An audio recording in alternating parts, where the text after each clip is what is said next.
Janarandana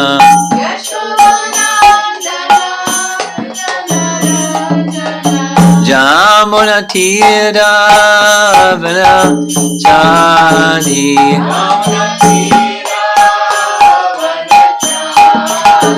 Jamuna Tira Vanachari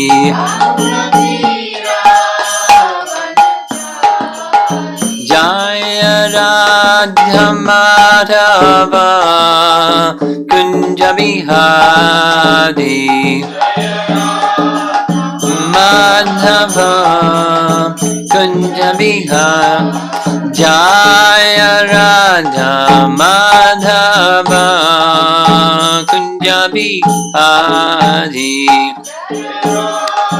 Madhava Kunja Bihari Jayo Vishnupad Paramahamsa Parivajagacharya Astatara Satasi Srimad His Divine Grace A.C. Bhaktivedanta Swami Srila Prabhupada Ki Ananta Koti Vaishnavrinda Ki Gaur Pimanandi.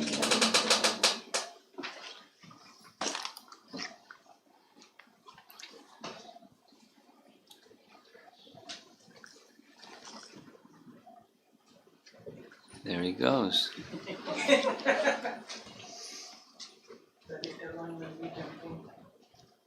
He would be restless, right? I guessed it. Then he will start with the gun.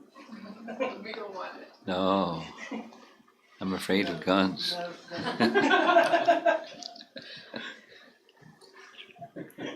Okay. So we have adults here, so everybody here knows Krishna.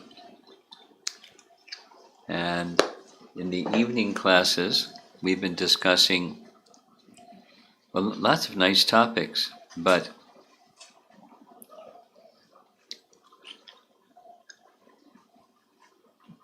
we were discussing Brahma Vimohan Leela, Brahma stealing the calves, cowherd boys, putting them in the cave. You know about that pastime? You know about that pastime? You do, but I'm asking him, he's not responding. Yes. You're behind the camera, so you... Okay, so you're familiar with that pastime, right? It covers 2 chapters, 13, 14 of Canto 10. In the morning, we were discussing the Govardhan Leela, covers many chapters. And after the Govardhan Leela,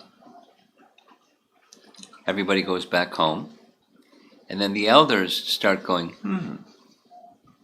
who is this boy? It's called Wonderful Krishna. They're in this mood of astonishment, which is a secondary rasa. Secondary rasa? There's 5 primary and 7 secondary rasas. One of those secondary rasas is astonishment. So they were being overwhelmed with feelings of astonishment. Who is he? And then appreciating his wonderful exploits. So they went to Nanda Maharaj saying, who is he? How do we understand this young boy? Your son, we have feelings for him more than for our own sons. Please help us understand. So Nanda speaks 8 verses, just repeating what Nanda heard from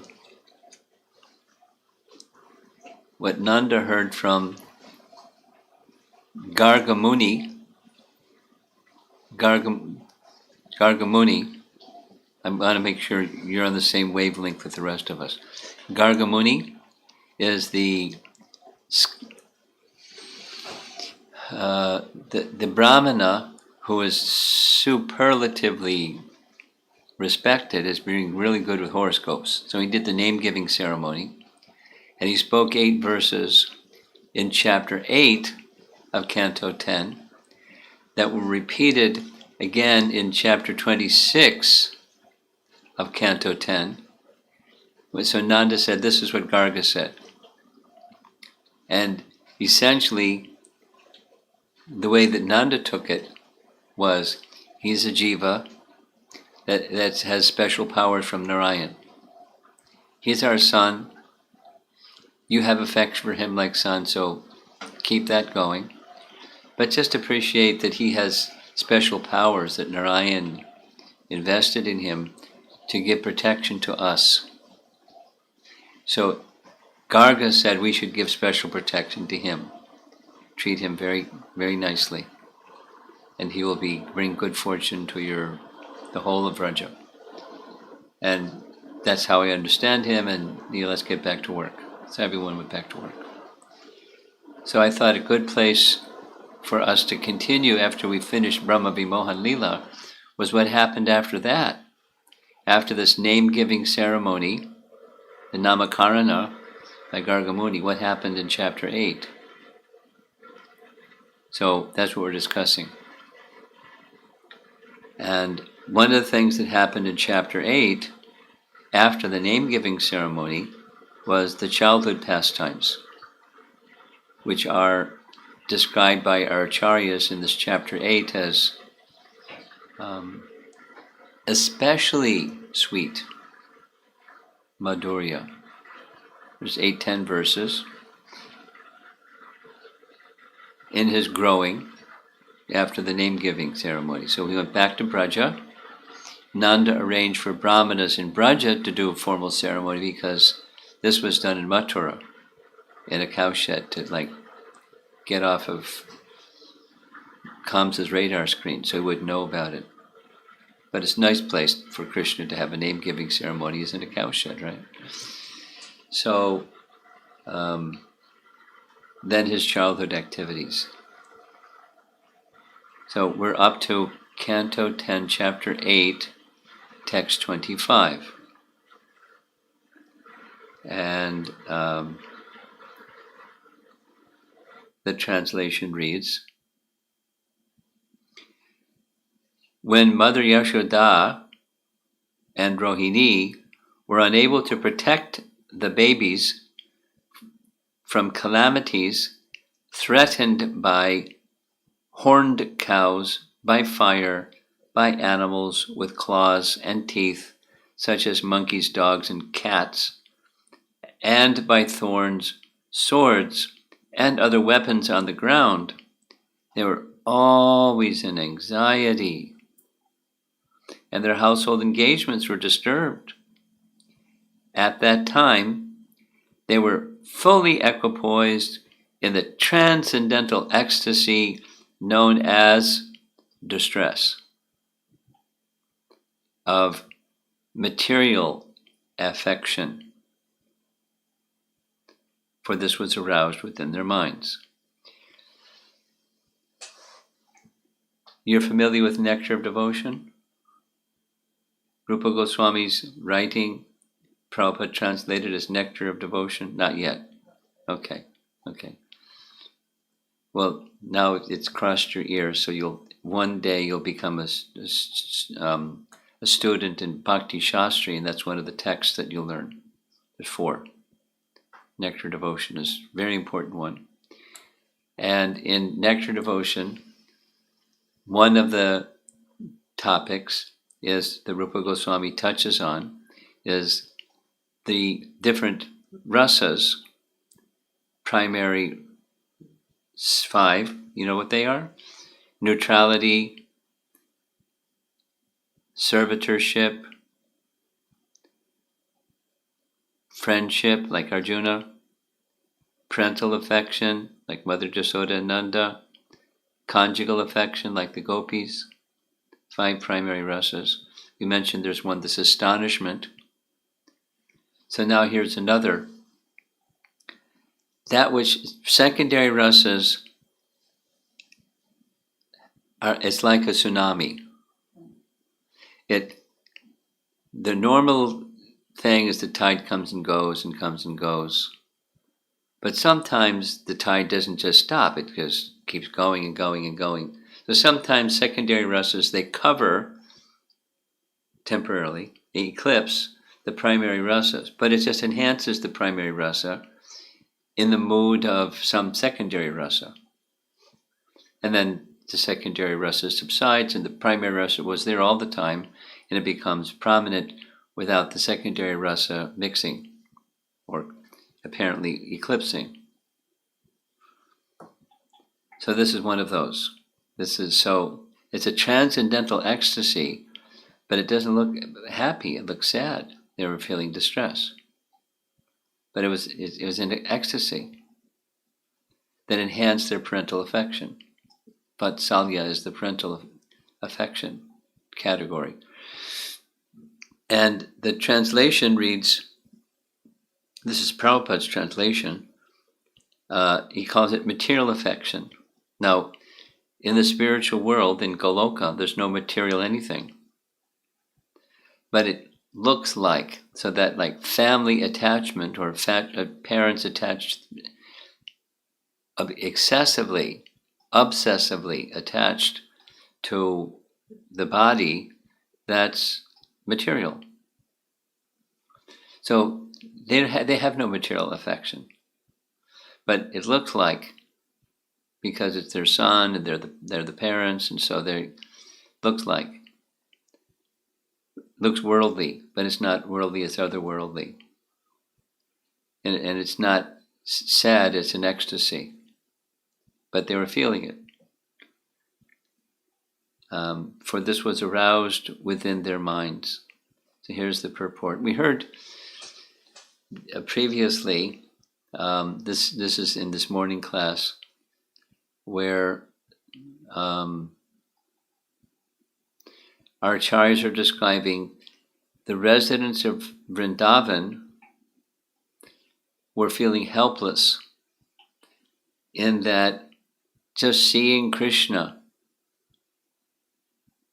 wasn't like they wanted to be attached to Krishna, but Krishna's wanted their love for him, so he aroused their love for him by his qualities. He didn't do anything.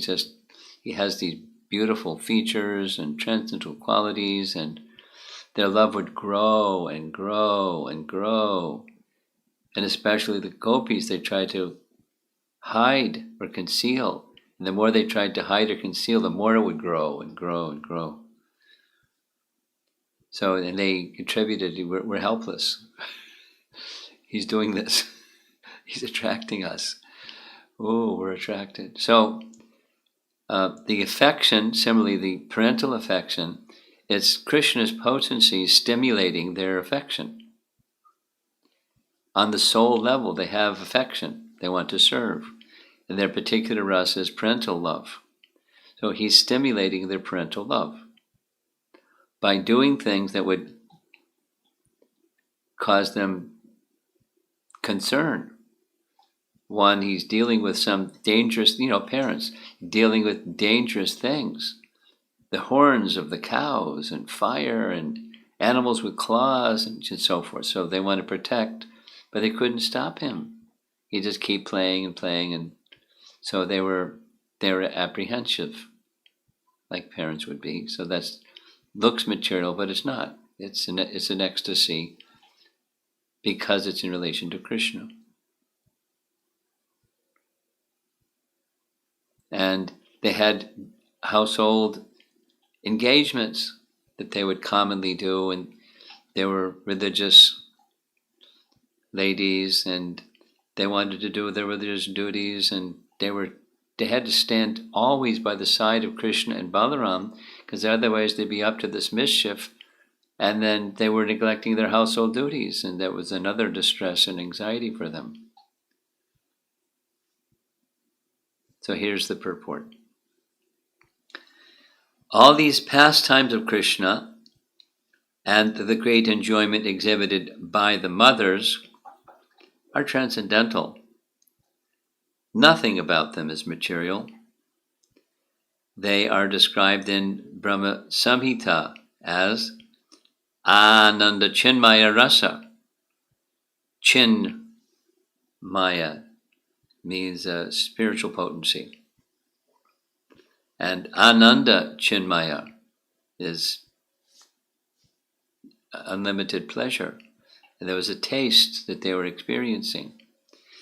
In the spiritual world, there is anxiety, there's crying, and there are other feelings similar to those of the material world, but because the reality of these feelings is in the transcendental world, of which this world is only an imitation, Mother Yashoda and Rohini enjoyed them transcendentally.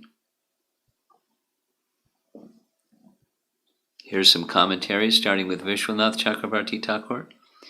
The boys were very naughty. They wanted to play with the horned creatures like bulls, creatures with sharp teeth like dogs, fire, knives, and birds, and the mothers could not perform their household duties because they had to stop them. Then their minds became disturbed. This is a sanchari bhav,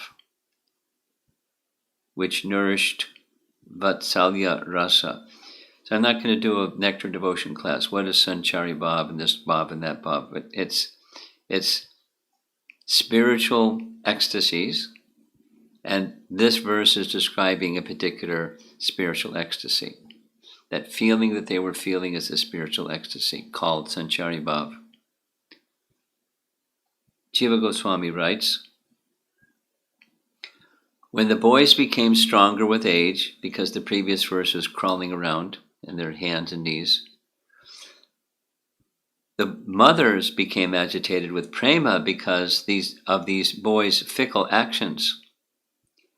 The mothers had to prevent them from grabbing horns, fire, teeth, etc. But they could not prevent them. Why could they not control the boys? The boys were most fickle. They wanted to touch horns of bulls, teeth of dogs and monkeys, knives. And Jiva Goswami says, in some version it says snakes, because you can keep knives away from children, but not snakes. And birds, such as peacocks. They would prevent their son from touching these things, but others could not, since they could not beat them, scold them, since it was necessary for the mothers to prevent them, as they were overwhelmed with affection. They did this by keeping the boys by their sides and by using words. But then they were not able to do duties in the house to which they were attached from the birth of Krishna, since they took that house as Krishna's house, even their own house. Thus their minds became unsettled. When the people of Vraja became unsettled, that unsettled state is called the sanchari bhav, and it's a specific subcategory of sanchari bhav, chapala, like the mind, right? Chanchala and chapala, nourished the sanchari bhav called vatsalya, parental affection, and became superior to samadhi. The highest stage of happiness in the house became manifested. Later, this is chapter 8, so chapter 14, Brahma is going to say, comparing the residents in Braja to people in the material world, the homes, wealth, friends, dear relations, bodies, children, and very lives and hearts of the people of Braja were all dedicated only to you. The people of Braja were never absorbed in material consciousness. Nanda Maharaj and others could not even perceive material tribulations. That's a quote from Canto 10, Chapter 11.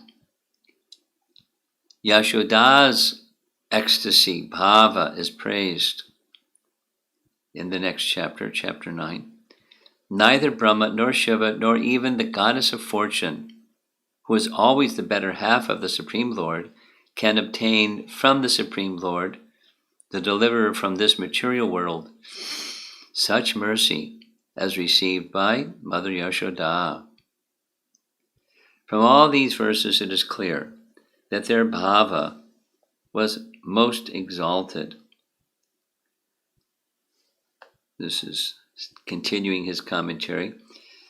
He makes mention of Vaishampayana. You know who he is? Vaishampayana. Vaishampayana is one of the direct disciples of Vyasa. When Vyasa divided the Vedas into 4, he entrusted the Yajurveda to Vaishampayana.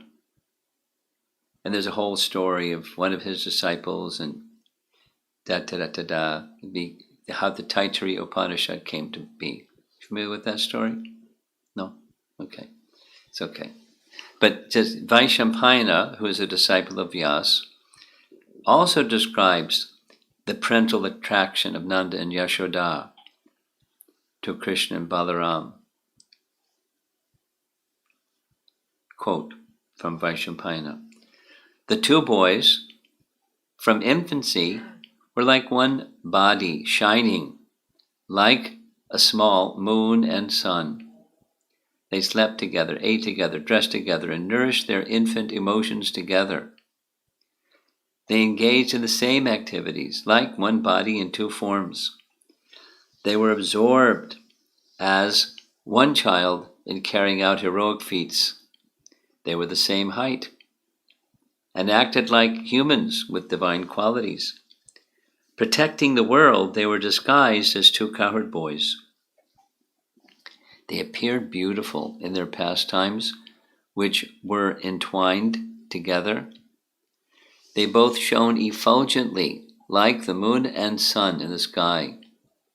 They wandered about in a crooked manner everywhere with snake-like arms. Covered with mud, they shone like 2 proud elephant calves. Sometimes they were smeared with ashes and sometimes with cow dung. The young boys, bright as fire, would run about, and sometimes they would crawl about on their knees. They would play in the calf pen, covered in cow dung up to the head. Endowed with all beauty, they gave joy to their parents. Sometimes they would insult others and laugh. They were filled with mirth, and their hair was disheveled. With moon-like faces, the 2 young boys shone with splendor. So that's a nice description of their childhood pastime. This is Jiva Goswami's commentary. And in Priti Sandarbha, I'll explain. Jiva Goswami was very prolific. So prolific that he not only wrote a commentary on Srimad Bhagavatam, but he wrote 3 of them.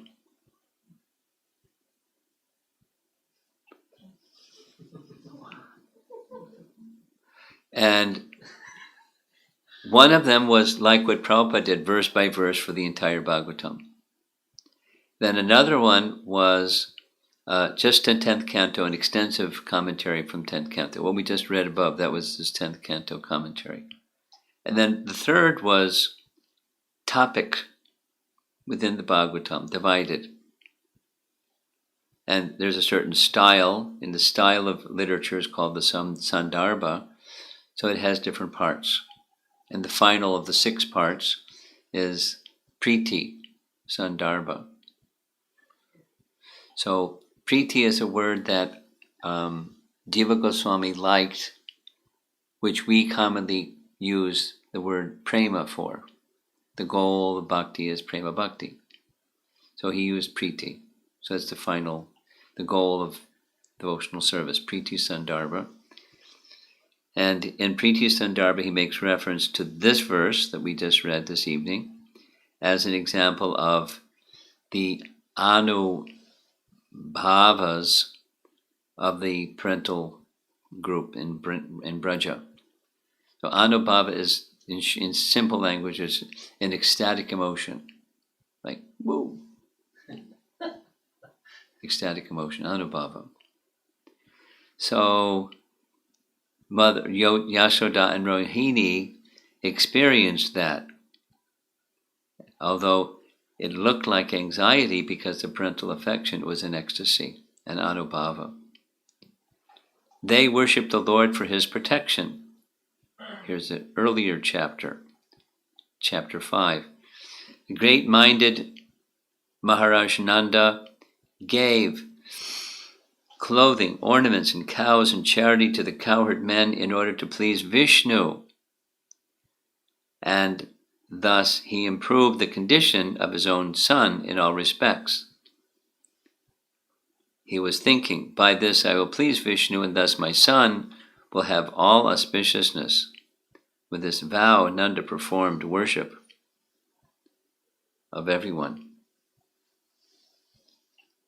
So this is the parental affection, Anubhava. And another section of Priti Sandarbha again makes reference to this verse, saying there is also fear. Wanting to protect is one, and fear is another. Same verse, same translation, same everything. They were fully equipped in transcendental ecstasy known as the distress of material affection.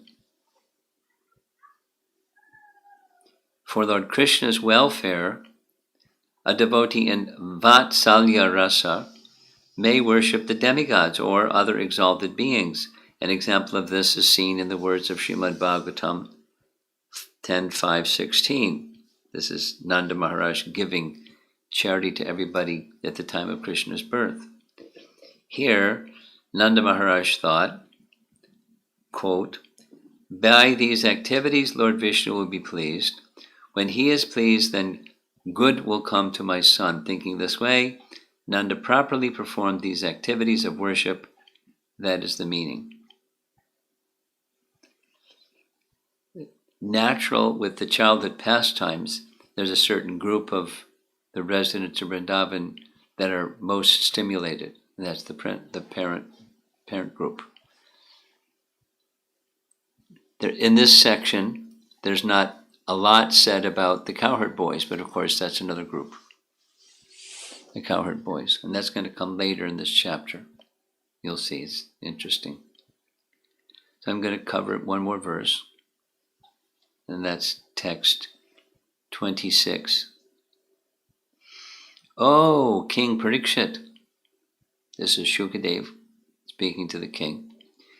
Within a very short time, both Rama and Krishna began to walk very easily in Gokula on their legs by their own strength without the need to crawl. So that the crawling phase is over. It's not a whole lot described, but just giving little images. They're pulling on the tails of the calves, and calves being startled and getting up and running, and they're holding on to the tails, going for a ride.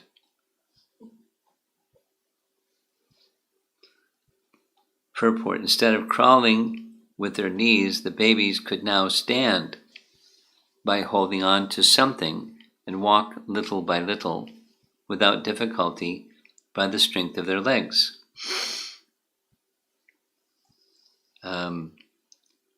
Vishwanath writes, without scraping their knees on the ground, they began walking easily about Gokula.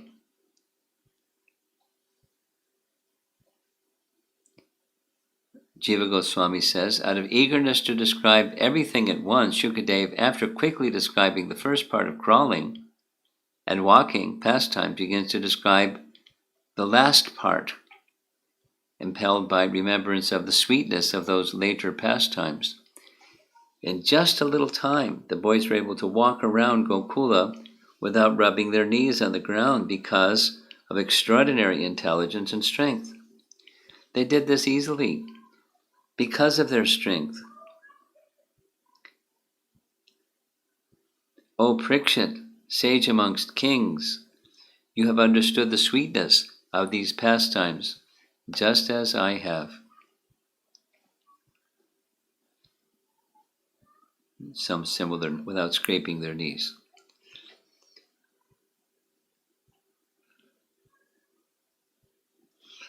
This is apparently Sridhar Swami's commentary. Krishna speaks, dear Father, because of us, your two sons, you and Mother Devaki always remained in anxiety and could never enjoy our childhood, boyhood, or youth. Now this is 45, chapter 45. He's gone to Mathura, he's killed Kamsa, and now he's with Vasudeva and Devaki. And commentary makes reference back to this chapter 28. Krishna said, "Because of your anxiety for us, you never experienced the happiness of raising us through Balya, Pauganda, and Kaishor ages. It may be objected that the women of Mathura mentioned that Krishna and Balaram were of Kaishor age and had not reached Yovana." And the quote, chapter 44, Krishna and Balaram have very tender limbs, being still at the Kaishor stage, and have not reached adolescence, Yovanam. Thus, the match between the huge wrestlers and the young boys was unequal. Therefore, it cannot be said that they finished their Kaishor age. They hadn't even reached Yovana age. They weren't teenagers yet, they were still 12. The definition of different stages of growing up is given as follows. So here's some technical terms. The Kamara stage lasts until 5. Poganda, up until 10. Kaishora, to age 15. And from then on, one is known as Yovana. Should we do it again? Komara, Kamara acharit pragyo dharman bhagavatani, how that verse, Prahlad is speaking to his classmates. So it's up until 5. And then Poganda, 5 to 10. And Kaishora, 10 to 15. From then on, one is known as Yovana. So Bala is also used, Bala or Kumara, Poganda, Kaishora, and Yovana. According to this statement, the Kaishora period ends at the age of 15. Krishna was only 11 years old when he killed Kamsa. Of course, commonly we hear it's 12. As verified by Uddhava's words, Ekadasha Samas Tatra. Like a covered flame, Krishna remained there incognito with Balaram for 11 years. Uddhava said that. Canto 3, Chapter 2, Uddhava speaking. And since Krishna and Balaram never took brahminical initiation in Brajabhumi, it was at the time of their going to Mathura that their Kaishor age began rather than ended. And the verse that we read this evening, this objection to Lord Krishna's statement in the present verse that his parents could not enjoy his Kaishor age is based on ordinary measurement of age.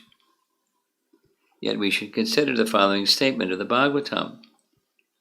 It's when they started to walk. Sometimes we see that a prince, even while in his Poganda stage of life, undergoes exceptional physical growth and exhibits activities appropriate to a Kaishora. Then what to speak of Lord Krishna, whose exceptional growth is established in Vaishnava Toshini, Bhakti Rasamrita Sindhu, Ananda Vrindavan Champu, and other works. At the age of 3 years and 4 months, Krishna displayed the qualities of a 5-year-old, while spending his Komara age in Mahaban. That's when he started herding calves, which didn't normally happen until the boys were 5. A little precocious. The period from then to the age of 6 and 8 months, during which he lived in Vrindavan, constitutes his Poganda stage. Again, it's earlier than 10, but it's 6 years, 8 months.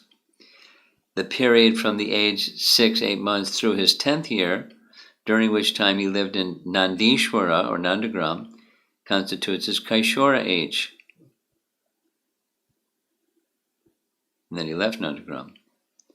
Then, at the age of 10 years and 7 months, on the 11th lunar day of the dark fortnight of the month of Chaitra, Krishna went to Mathura. And on the 14th day thereafter, he killed Kamsa. Thus, Krishna completed his Kaishora period at age 10. And he eternally remains at that age. In other words, we should understand that from this point on, Krishna remains forever a Kaishora. Don't ask me about that one. Paragraph. The point is illustrated by the following statement in Srimad Bhagavatam 10:55-28. Quote, this is now there in Dwarka. When Pradyumna, who was of Kaishora age, entered the inner apartment of Krishna's palace in Dwarka, he appeared the same as Krishna. And the women hid themselves out of shame. Why? Because he looked the same age as his father, Kaishora. They thought, uh-oh. There are similar statements in the Agamas and Pancharatra. Thus, on the day of killing Kamsa, Krishna had both passed the Kaishora age and not passed it. So there.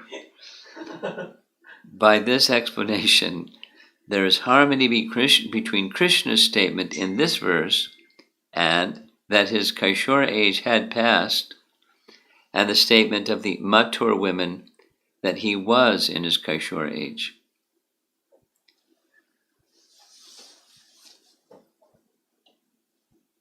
Is it okay? Should I go over again? You're okay. All right, okay. Now there's reference to this evening's verse found in commentary on a later verse, Canto 10, Chapter 11.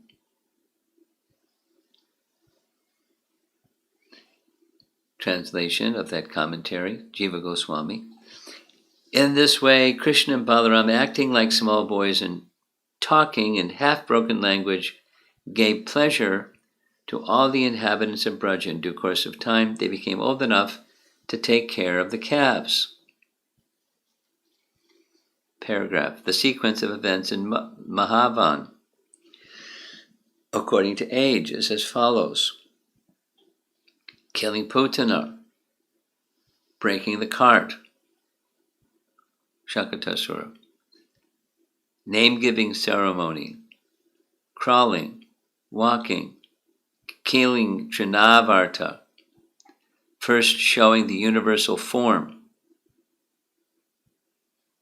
dancing for the gopis, buying fruit, pulling the calves' tails, eating dirt, a second showing of the universal form, stealing yogurt, being bound to the mortar, Yashoda calling the boys for lunch, and entering Vrindavan.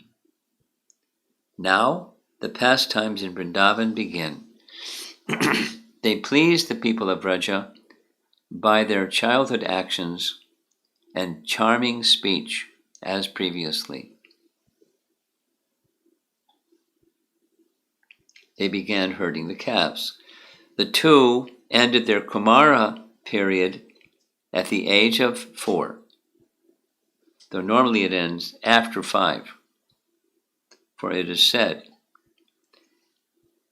in this verse, this evening's verse, O sage amongst kings, within a very short time Balaram and Krishna began to walk very easily in Gokula on their legs without need to crawl. In Vrindavan, they continued their Kumara period for 1.5 years, since the stealing of the calves by Brahma took place within this period as well. Later in this chapter, it is said, quote, in this way, Krishna and Balaram passed their Kumara in Braja by engaging in activities of childish play. When Balaram and Krishna attained the age of Pauganda,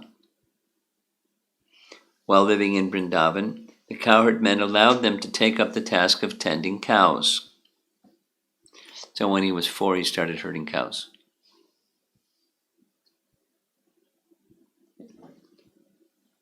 Nice story. When he was 3, he wanted to herd the cows.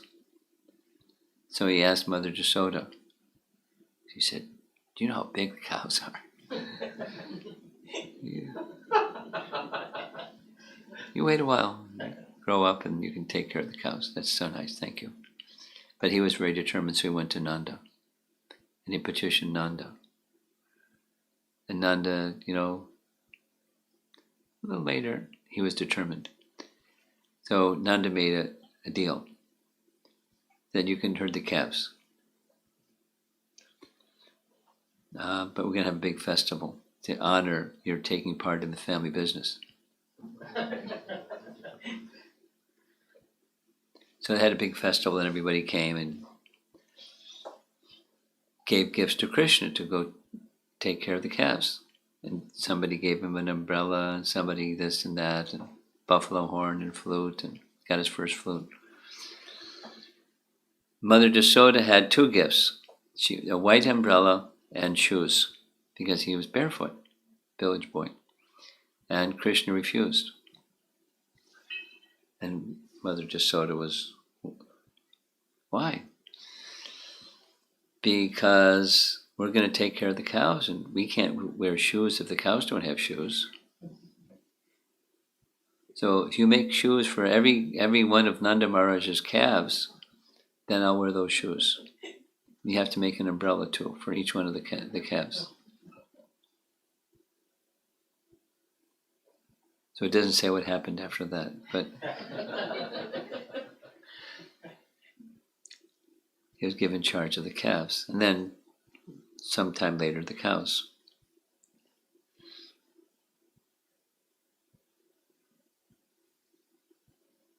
Concerning their play in Mahavan, it is said, Krishna and Balaram passed through their Kaumara period and stayed at Mahavan until the age of 7. Quote, at the age of 7 should be understood to mean they acted like 7-year-old boys. As with other contradictions, some people explain that this description is from a different kalpa.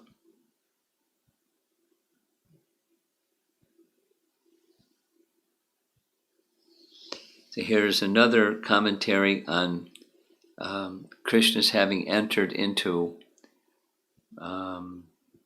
Mathura, the killing of Kamsa chapter.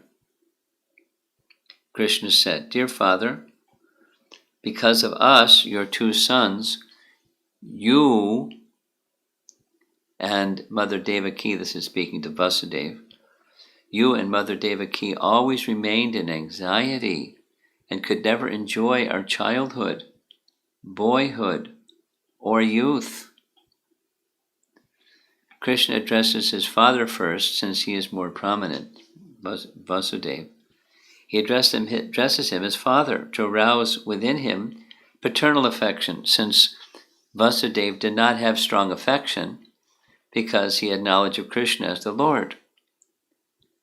In saying that they could not enjoy his Kaishora period, he means that they could not enjoy his full Kaishora period, but only part. He does not mean to say that he had now passed the Kaishora period, since it is said that Kaishora, Napa, Yovana, they attained Kaishora period but did not enter Yovana period. They had just begun their Kaishora period. one should consider the order of their age according to the people in Braja. He lifted Govardhan when he was 7 years old, and quotes the verse. On the one hand, this boy of only 7 years old, and on the other, we see that he lifted the hill of Govardhan. Therefore, O king of Braja, a doubt, this is the elders of Braja, a doubt about your son arises within us. So it's specific, he was 7. He held up the mountain on the 3rd lunar day during the waxing moon of the Kartik month. He completed the 7th year on the 8th lunar day of Gauna Bhadra month. Out of affection, the people stated he was 7 years old, when actually he was 7 years old, 2 months, and 10 days old.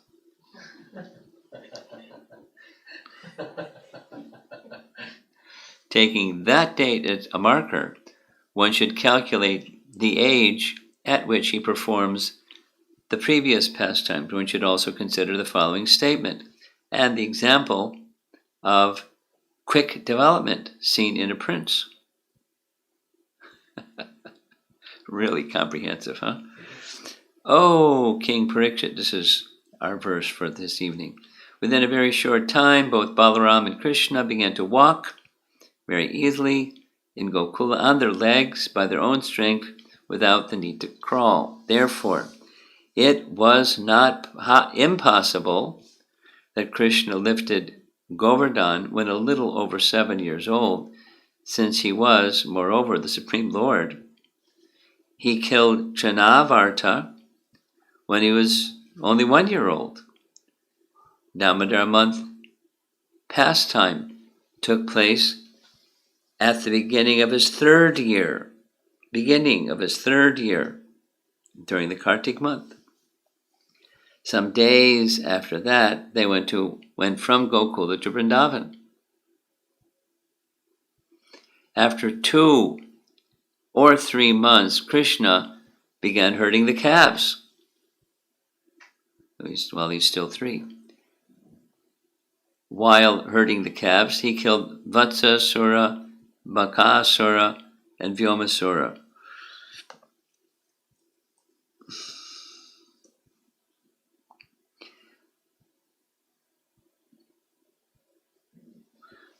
When the 3rd year was complete, and he entered his 4th year, I'm all mixed up, in the autumn season of Brahma, Brahma stole the calves and cowherd boys.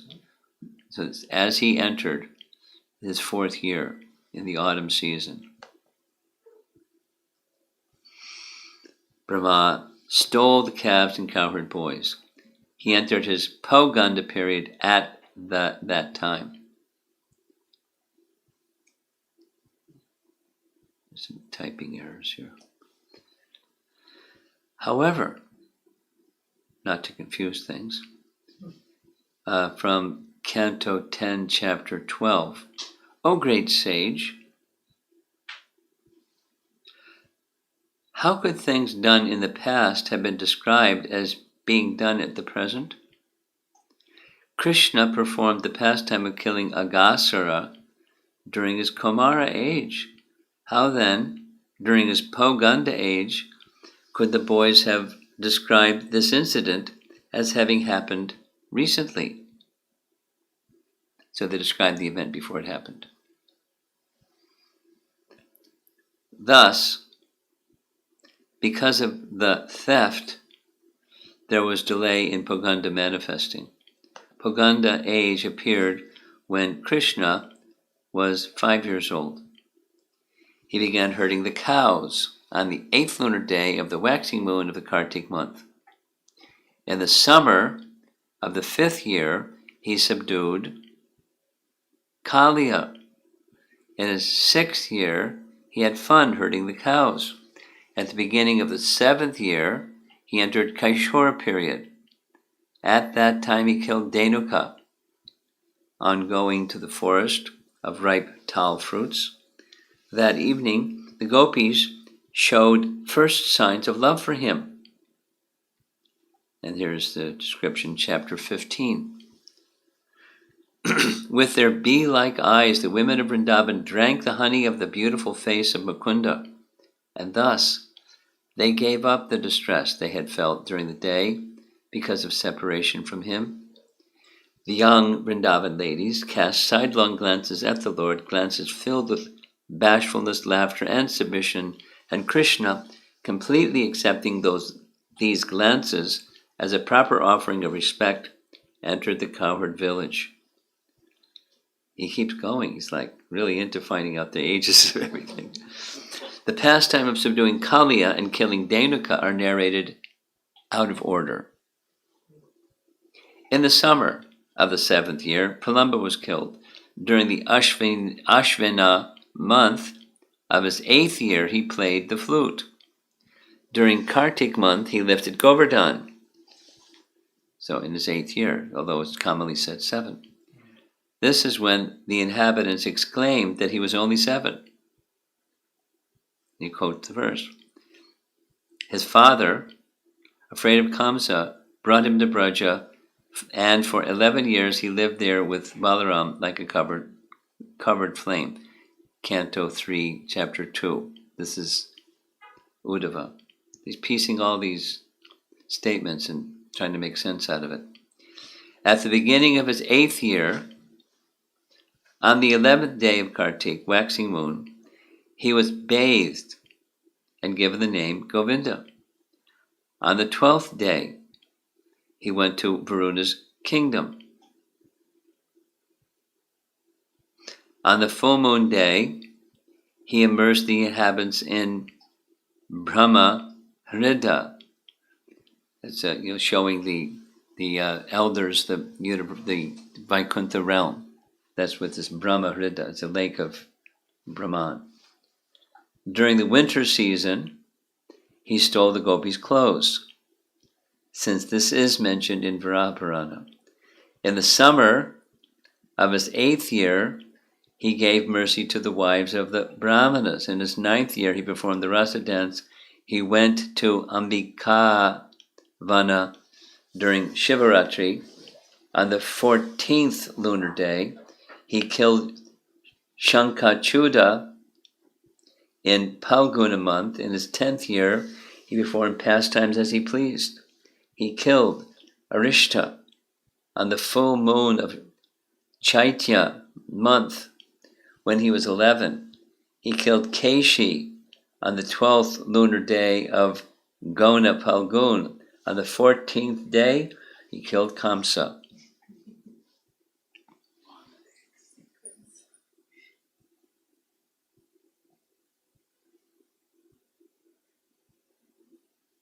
This is when he's 10.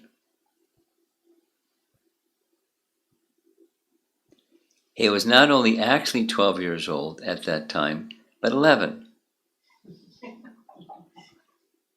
As mentioned in 3.226, that's Uddhava's statements.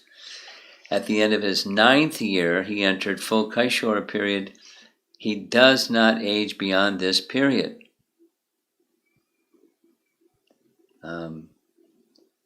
This is again making reference to the women of the palace thought Pradumna was Krishna, thus the women became bashful and hid themselves here and there. Though Pradumna was young, he was similar to Krishna.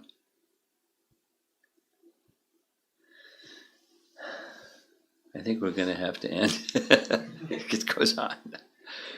Very popular pastime. We'll continue tomorrow, hopefully, or Monday, because tomorrow's Sunday. We're not going to do this on Sunday feast program.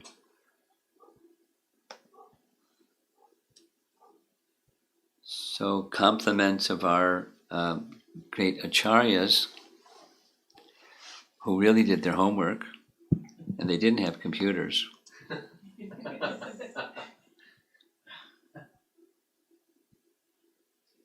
But they're patching this and that and the other, and it's like at their fingertips, just like something, so you ladies that are very familiar with cooking, you can, when you first start to learn cooking, it's like clumsy.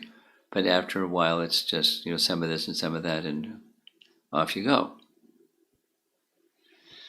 So they're so familiar with the scriptures. It's inside and outside. Someone just shared with me, and I don't think I have it. I might have it. Here's Sanatana Goswami's appreciation of, I can't do it. Yes, I can. Sanatana Goswami's appreciation of Srimad Bhagavatam. There's 147 prayers to Srimad Bhagavatam in Sanskrit. And the concluding 5 are translated as follows. Oh, Srimad Bhagavatam, oh, nectar churned from the ocean of all the Vedic scriptures, oh, most prominent transcendental fruit of all the Vedas, oh, you who are enriched with the jewels of all the spiritual philosophical conclusions, oh, you who grant spiritual vision to all the people of the world, oh, life breath of the Vaishnava devotees, oh Lord, you are the sun which has arisen to dispel the darkness of the Kali Yuga. You are actually Krishna, who has returned among us. That's 2 verses put together. Number 3, oh Srimad Bhagavatam, I offer respectful obeisances unto you. By reading, you, one attains transcendental bliss, for your syllables rain pure love of God upon the reader. You are always to be served by everyone, for you are an incarnation of Krishna.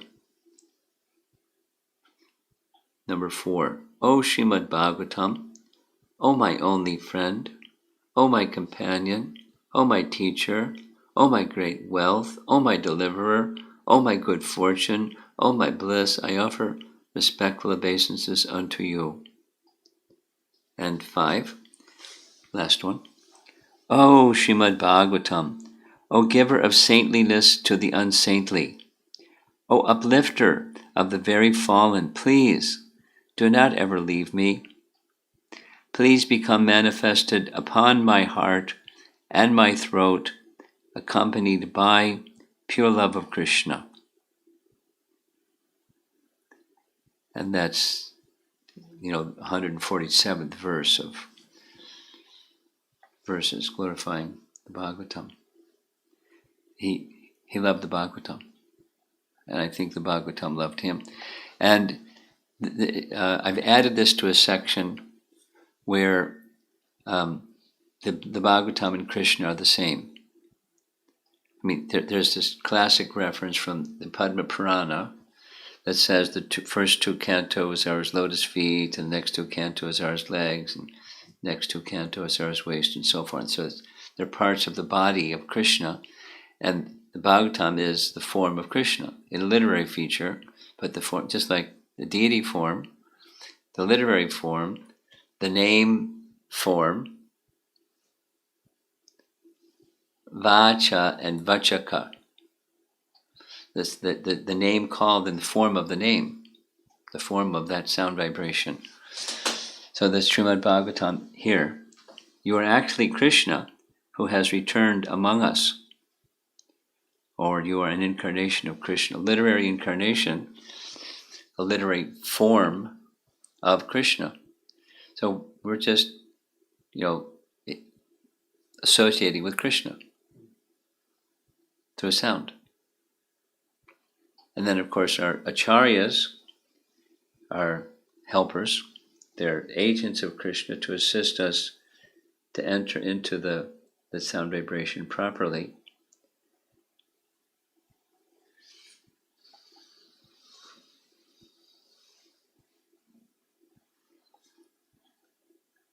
I forget who it was. Maybe somebody in this room knows who this is.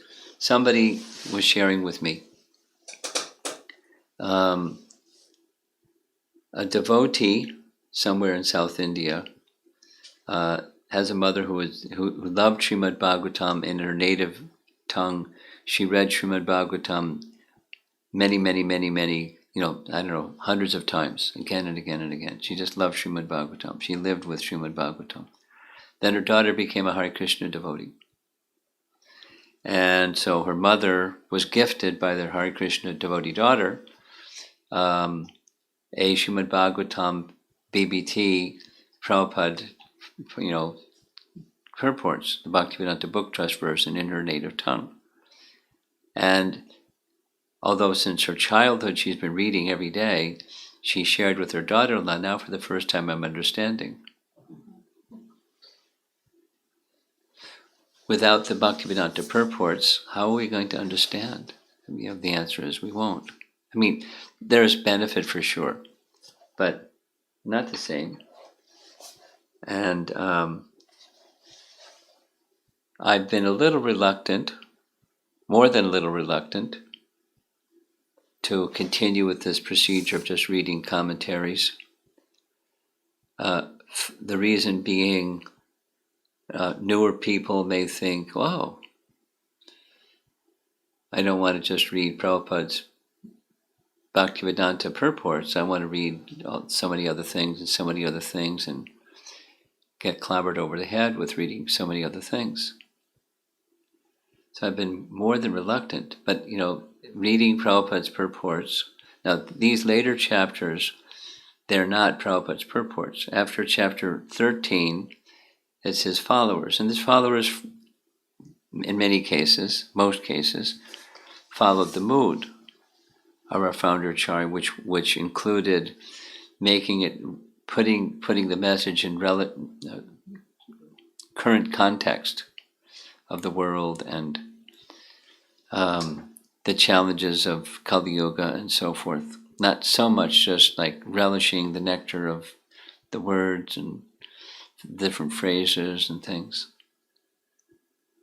but very practical. But Prabhupada also did the other. Here we see examples from the chapter 8 that we read.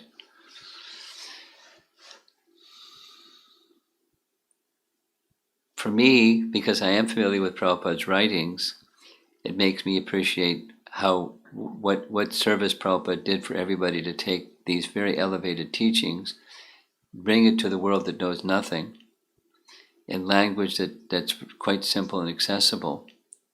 They don't have to be Sanskrit scholars and know terminologies and all these other things. But his message is transparently consistent with what our acharyas have prepared. And that's an important discovery, rather than just let it be notional or emotional.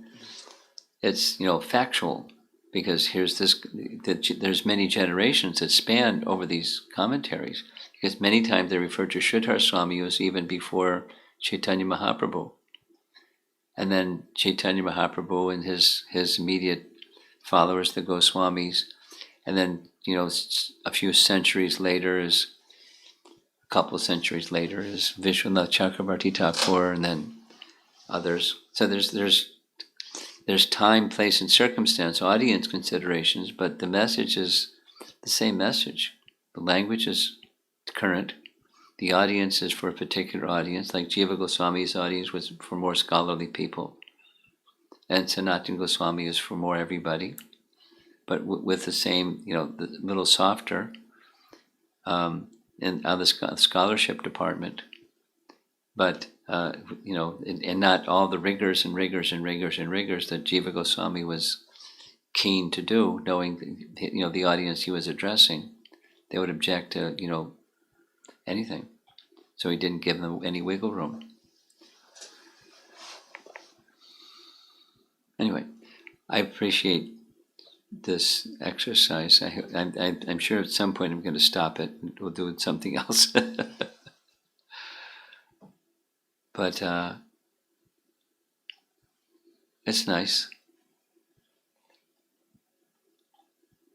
And it certainly has an effect of drawing one into details about Krishna's Braja Leela and the glories of the Braja residents and the kind of love that they had and the kind of love that Krishna has for them and the ways in which he engages in loving exchanges with them according to different positions.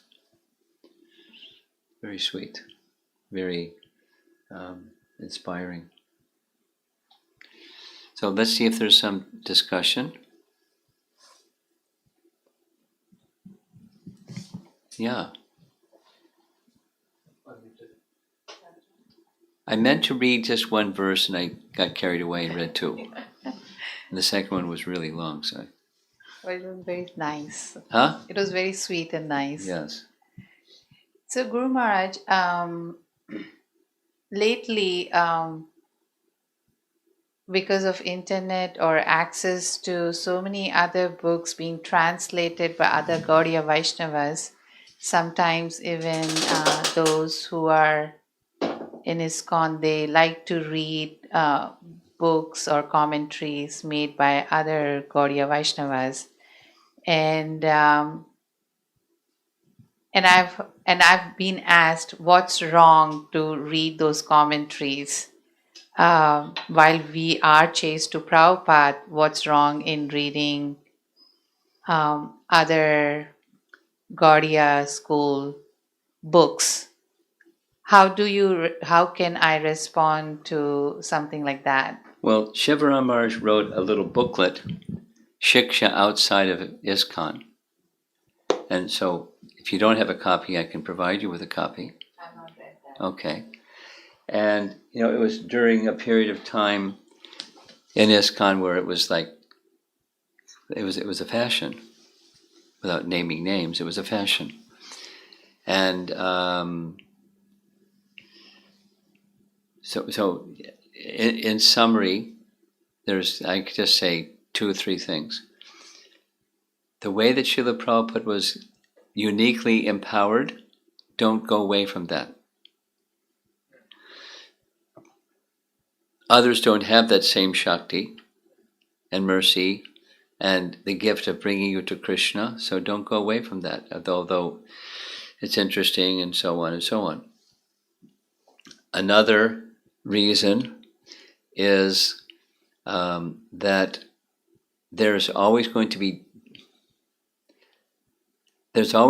some differences, and when we read differences, then the mind can become disturbed.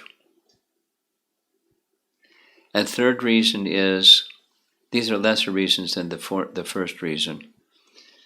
The third reason is where you hear from is where your faith goes. So hear from our founder Acharya with fidelity to, it's like this. A woman who is married doesn't look around and say, well, he might make a nice wife or husband. Maybe that person would have been a nice husband. A chaste wife doesn't do that. And the disciple doesn't do that. A follower, we've been brought to Krishna Bhakti by our founder Acharya and his representatives. So we should be chaste like a chaste wife is to her husband.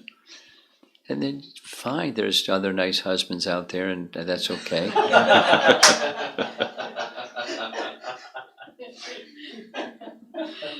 I'm chaste to my husband. Like that. We don't go here and there. And another reason that's significant is there are followers of those other people that are nasty and malicious and hostile, and so we just their acharya may be fantastic and the followers may not be so fantastic, and you start going in that direction and you're inviting some unpleasant exchanges and worse. So those are some reasons. But I'll share this booklet with you. It's not long, and it's strong. It's Shivaram-esque strong writing. Shiksha outside of ISKCON. Thank you, Guru Maharaj. And also, I was thinking the recent discussion on Brihad Bhagavatamrita, I stopped for that reason. Yeah. I was just, one of my thoughts went to, I remember in 2003 when volume 1 had come. Actually, that was the first time you stayed in our house to just read that book. The memories went back and how much you were relishing, And I do feel a big loss, like he not being here now to continue the service like he was doing. In ISKCON, do we have those kind of scholars who can provide, like being chased to Prabhupada and then providing, commentary on certain books? Because seems like certain group of devotees, they want to know more about our scriptures, which they don't have English translations. So, as our like ISKCON as a movement, is it really making any efforts? Because I'm sure there's some scholars in our movement also. Yeah, there are, but for newer people should be repeatedly, triple repeatedly encouraged to become very familiar with Prabhupada's books, not casually, okay, what's next? I want something new. Very familiar with Prabhupada, because that's the foundation. Before you build a house, you make sure you have a strong foundation. And then, for persons that have been around for a number of years, then they may want to explore in a deeper way. So yes, there are scholars who have done such things. And scholars that are chaste. And I would say there's three that are outstanding, chaste scholars. Gopi Pranadana being at the top of the list. Urmila made a little publication on Manushiksha, which I believe you've read.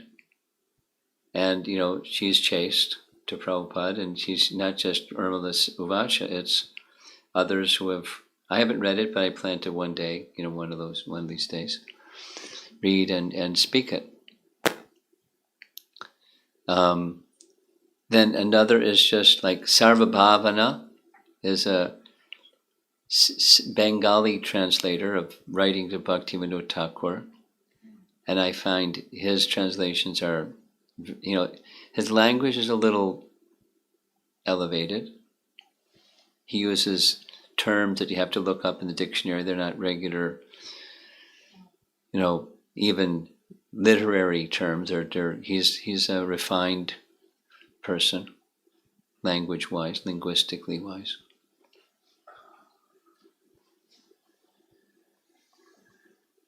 Shivaram Raj did this explicitly. This as a follow-up of Shiksha outside of ISKCON, people that want whatever they want. So he made an effort to provide what they want, with descriptions on, one of them I recently referenced, because I haven't read them, but I referenced, Krishna never leaves Vrindavan.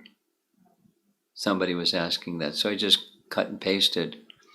And that the title of the book, Krishna Sangiti, the word Sangiti means leaves and enters. It can mean either. So Krishna returned to Vrindavan. There's details, and Krishna never leaves Vrindavan. It's both. There's 2 chapters, and it's refined and very careful, and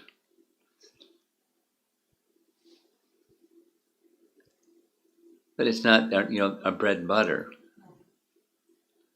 That's not the main diet. It's for different audience, and it's embellishment to the bread and butter. The main bread and butter, meaning our main staple diet, or rice, dal, and chapatis.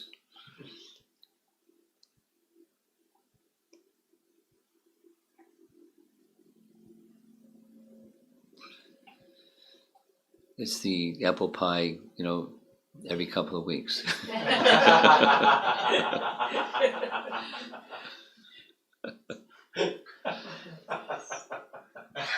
Or a little pizza party or something. You don't eat pizza every day, come on. So, any other comments, questions from our persons in the room? Because that's our first order of business. Hare Krishna Maharaj. Hare Krishna. I just wanted to know, I'm trying to chant attentively, as you said, but what are the different forms of bhakti you can practice on daily basis? Well, what are the different forms? It looks like you have one form right over here. Yes. A whole bunch of forms, including some cows and peacocks and all kinds of everything. So, deity worship is another form. There's Shravanam, Kirtanam, Vishnu Smaranam. You familiar with that sequence? Yes. Right. Okay. Pada Sevanam, Archanam, Bandhanam. So these are all forms of different forms of worship. But initially, everything is resting upon the first two, Shravanam, Kirtanam. And then from the Shravanam, Kirtanam, cleansing and awakening of the desire to be in Krishna's service comes, and then the refining of that desire to be in service to Krishna manifests in different forms. So here's an example, just like way over there. On Nrsimha Chaturdasi, some devotee sent me a poem to Lord Nrsimhadev. And I asked him who's the author, and he said it was him. So he was just a prayer, a bandhanam. So we can recite standard prayers. I think even Prahlad has learned the Brahma Samhita prayers, right? Because something that is done in the house regularly. I just assume that because when we chant Brahma Samhita, he doesn't need a sheet, he knows the verses. So just by reciting, then you not only know the words, but you become familiar with the meaning of the words. It's bandhanam. That's a form of offering prayers. Like the prayers I just recited of the Bhagavatam. I know somebody that recites them every day before reading the Bhagavatam. They enter into the mood of Sanatana Goswami, feeling how vital and being connected with Krishna by reading Srimad Bhagavatam before they read Srimad Bhagavatam. So prayer. Yeah. So it's good to kind of like warm up before you enter into like bhakti. Like warm up means in my language, like when you are really new, you're trying to stop your other activities and enter into the bhakti mode. So there's a lot going on around the I see house. with your hand is going like this. That's the mind saying, go what's wrong with you? Yeah. So, I'm in charge and you're not paying attention anymore. What's going on? Yes. So it goes a lot. So how to calm that thing down and then enter into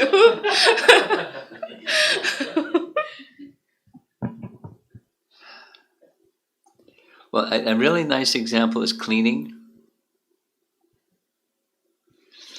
Supposing you go to clean some place, like say a house that hasn't been occupied in some number of years.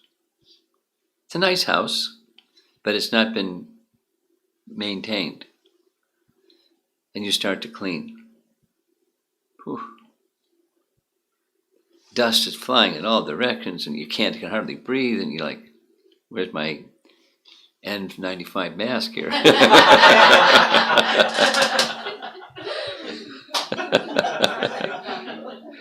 But what do? You just keep cleaning and cleaning. This is Prabhupada's example. And eventually it becomes clean and it becomes an inviting place to stay. So the heart cleaning is like that also. We've been, distracted and whatever else, neglecting and, so there's going to be that dust flying in all directions kind of thing. It's just they're paying for the price for the previous free will choices, and now we're moving in this direction. We have good association, we have good teaching, we have good process, you have good cleanser, and you keep doing the cleansing patiently with faith, and you continue. And with faith that cleansing is effective and the noise subsides. It doesn't stop, but it becomes less. And then you have a little more light instead of just like noise. You keep, a little more light. Let me keep going. Yeah.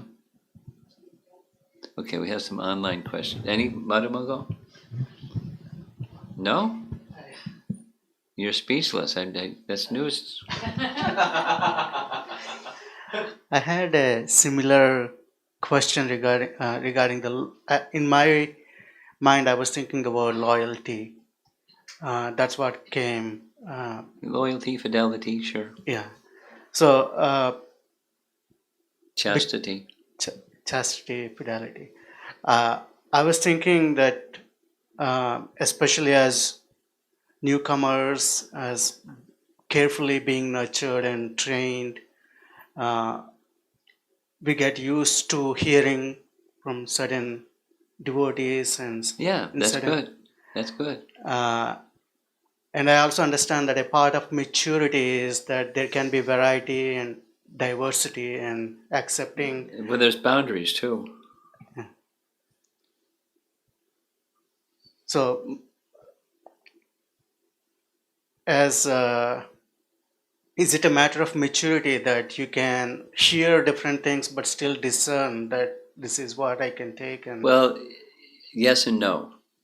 It depends on where the line is drawn.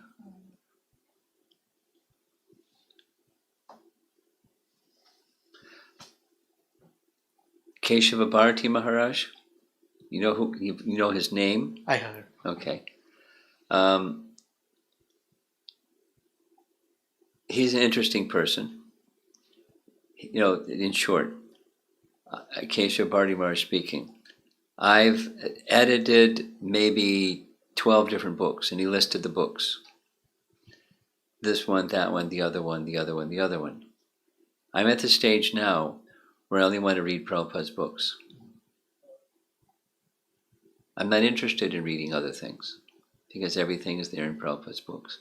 And he says there's one exception, and that's Gopi Pranadhana Prabhu. Because of having worked with Gopi, because he lived in Govardhan, as did Keshava Bharati Maharaj live in Govardhan, he knows the man's heart, and he knows his fidelity to Prabhupada. He gave this example just to illustrate Gopi's heart. He says, I'll read Gopi's writings, but I don't want to read anybody else's. I mean, Shiva Maharaj is very dear to me, but I just want to read Prabhupada's books, and, not like the heck with Shiva Maharaj, but, I'm at that stage, that's all I want. So he gave an example this is anecdotal, but there were two passages that Gopi couldn't translate to his satisfaction to be aligned with Prabhupada. So he just left it, hoping that Super Soul would inspire him to connect with something Prabhupada wrote or whatever. And it didn't come. So it just stayed open, blank, in that section of... Then he went to a scholar friend of his who he had great respect for. And a scholar friend of his who he had great respect for said, I don't understand that one either. So he was still... So the man was a man of integrity, wasn't like what scholars are normally. Oh, you're asking me a question, I'll give you 10 answers. So it wasn't like that. But so it just they remained blank for quite some time, and then he read something Prabhupada said, and he put this together with that, and then he could fill in the blank, because he's fastidious in his fidelity to Prabhupada, loyalty to Prabhupada. And that's the man's heart, not just, interesting. There's boundaries for different people also. And some people are able to read something, digest it, and present it in a fidelity, loyal manner. And some persons are just information seekers, and really they're not so well connected, and it's not, it doesn't have the same potency. And our time is short. Yeah. And our bhakti is not so great. Yeah.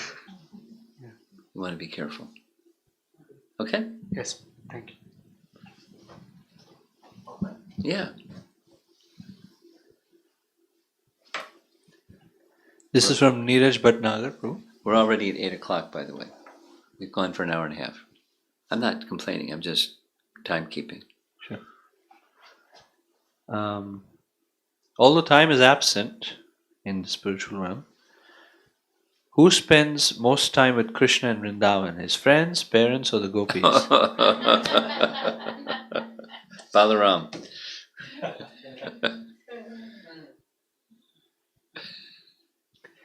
This is from Jyotirmayi Mataji.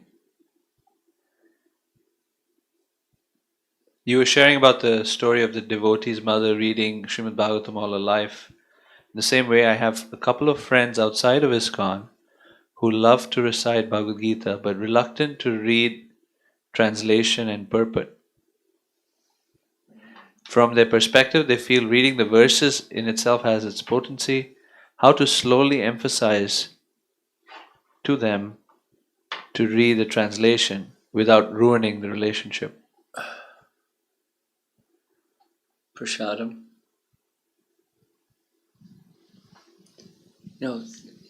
Whatever it is that they feel they can receive, give what they feel they can receive.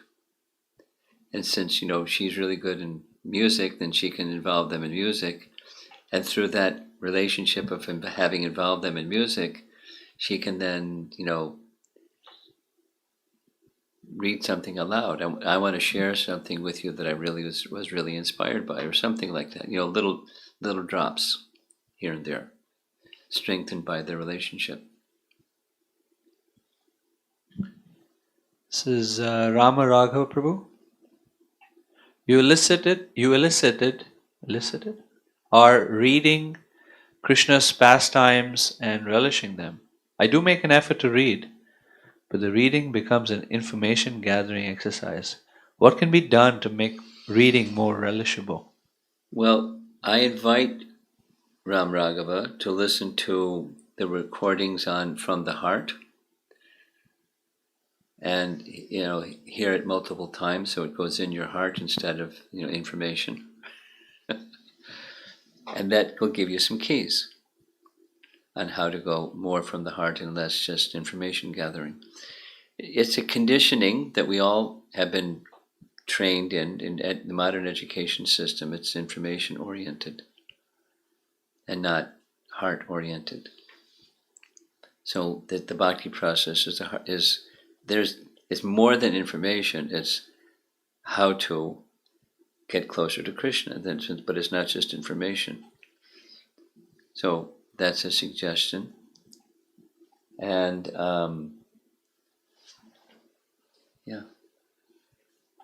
since your mentor knows this territory very well, discuss with your mentor and ask your mentor for some suggested things to read and hear on the topic. Amara Mataji asks, what is the recommendation on reading books on Srimati Radharani's pastimes or Vrindavan pastimes written by disciples or grand disciples of Srila Prabhupada? You read Prabhupada's books.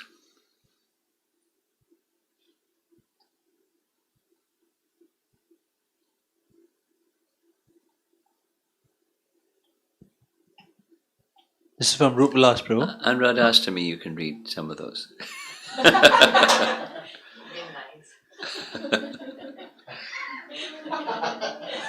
I do that on Radhastami. I still tell some of these stories.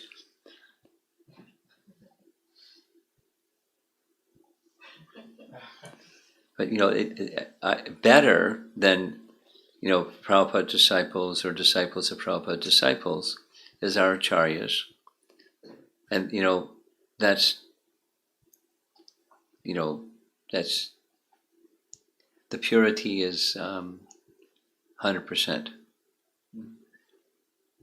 But don't make it your project to read those books, even though the acharyas on the pastimes connected with Radharani on a regular, on a ongoing basis, and wait for the once a year and learn and remember. And when you go to Vrindavan and take part in yatras, then you'll hear in the holy dham, and then it's kind of sanctified and precious. Next. Rupalas Prabhu asks, when Lord Brahma prayed for Lord Krishna's descent, Lord Krishna ordered demigods to take birth in Braja before his appearance. Yeah. Is it mentioned in some scriptures which demigods appeared there in Braja and which ones were left? It's not that they left a sign outside their palace and said, I'm going to go take part in Krishna's pastimes, I'll be back later.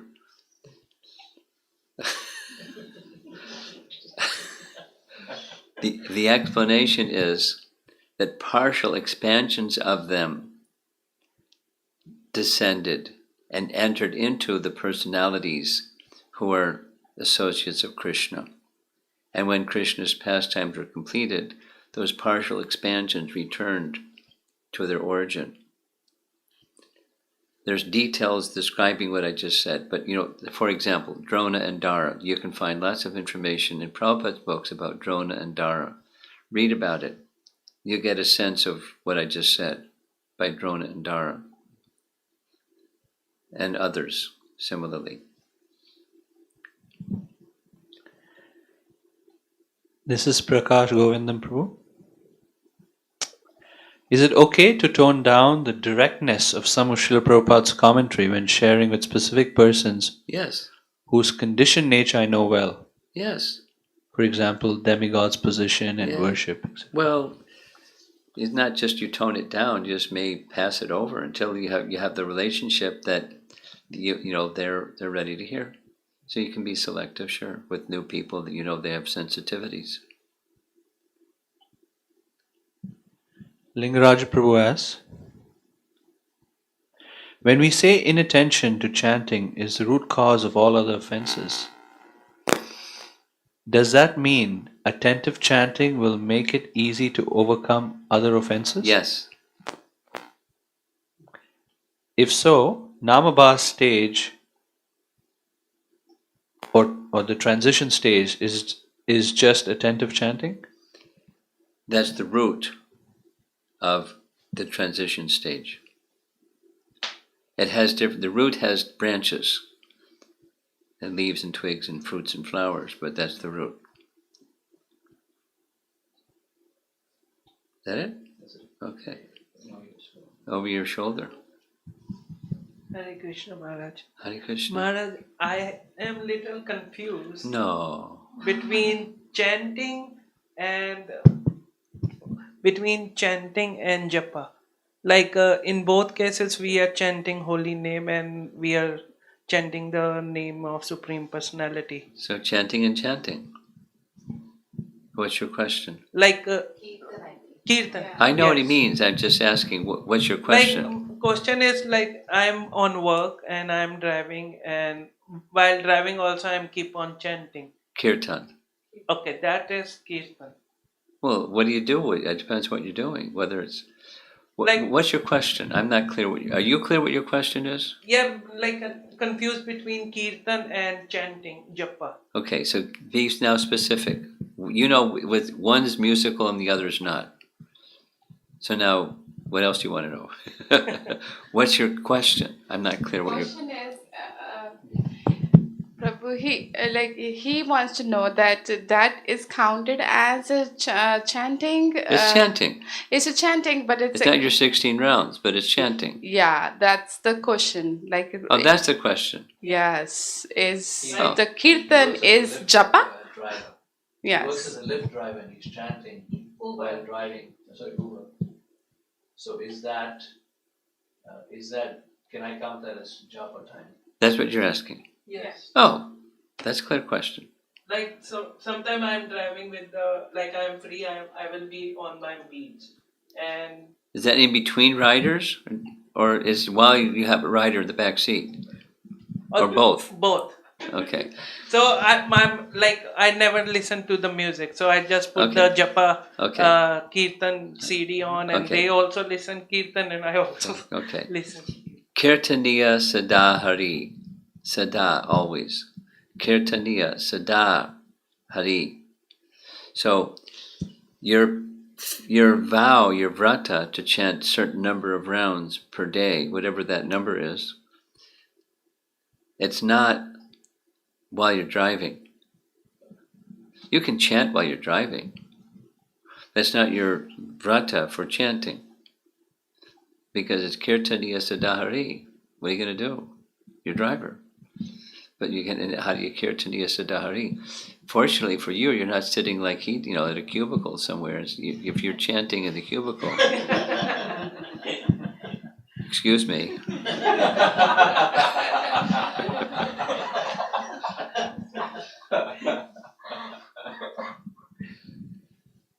So you can chant while you're driving on beats, or without beats. Just hear the japa tape and chant with the japa tape or recording. But your prescribed japa is not that. Is that clear? So you have to chant. So japa is always on the beat. That doesn't have to be. It's not only it's not on the not only it's on the beads. It's supposing you've got one hand on the steering wheel and one hand on your beads, and you're driving all day. You got somebody in the back seat. That's not your prescribed japa. You I can. don't drive like that. Okay, but so, but that's not your committed. Some people do that. I know some people that do that. But I'm just responding to your question. That's not your vrata. It's part of just life where kirtaniya sadahari. But then your prescribed number of rounds, or your vrata for chanting some number of rounds, it's not that. Whether it's a musical kirtan or a recorded japa, and you're listening, and people in the backseat are listening, and you're got both hands on the steering wheel and you're chanting japa, because you don't have your bead bag in one hand, your other hand on the steering wheel. You're a safe driver. So that's nice, but it's not your prescribed chanting. Your vow to keep some daily numerical chanting. That's clear as your question. Whew. Okay. Anything? No. You sure? Okay. Okay. This is from Rukmavati Mataji. The Acharyas sang the Vaishnava songs in a particular mood. Is it okay that I also sing, though we don't possess the same mood? Yes.